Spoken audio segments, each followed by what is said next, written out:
my dear little champs. How are you all? Welcome back to another session on your own YouTube channel. Learn and grow better. Kindly show your love. Please support the channel and don't forget to hit the bell icon so that you never miss any video. Let's get started. Not every substance in nature is sour in taste. Let's take the example of baking soda. It is bitter in taste and slippery to touch.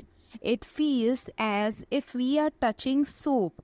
And these types of substances are known as bases.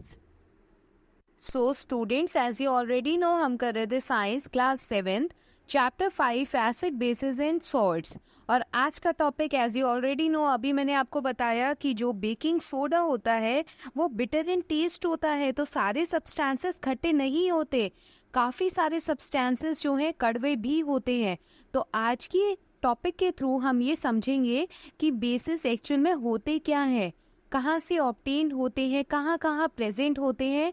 तो are you ready to go? Let's get started. Next category पढ़ेंगे जो chemical compounds की chemical substances में as a present होते हैं, वो है base.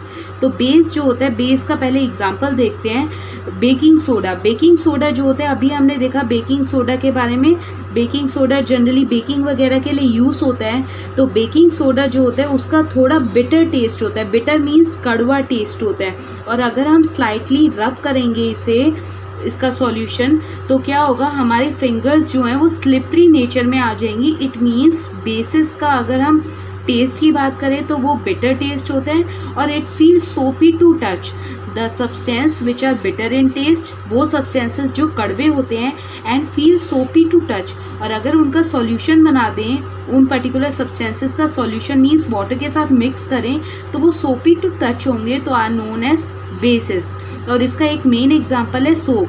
Soap जो होता है वो बिटर इन टेस्ट होता है क्योंकि वो एज अ बेस है। और जब आप सोप को वाटर के साथ मिक्स कर अपने फिंगर्स के साथ मिक्स करते हो तो आपको फिंगर्स में सोपी टच महसूस होता होगा। तो ये कैटेगरी जो है उसको हम क्या बोलते हैं, bases, which is bitter in taste and feel soapy to touch. A base which is soluble in water is called an alkali.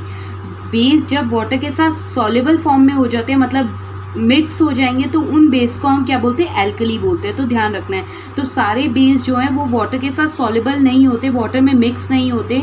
जो मिक्स हो जाते हैं उन्हें हम एल्कली कहते हैं, और जो मिक्स नहीं होते वो नॉन एल्कली होते हैं। अब कुछ बेस के एग्जाम्पल देखो, जैसे calcium hydroxide.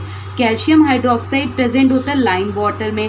Ammonium hydroxide window cleaner में प्रेजेंट होता है। सोडियम हाइड्रोक्साइड या पोटेशियम हाइड्रोक्साइड ये सोप्स में प्रेजेंट होता है। जैसे हमने आगे नेम ऑफ एसिड पढ़ा था और देखा था एसिड कहाँ अवेलेबल होगा, एज अ उनका सोर्स क्या होगा। ये भी कुछ बेस के एग्जाम्पल है जो कि बहुत ज़्यादा इंपॉर्टेंट है।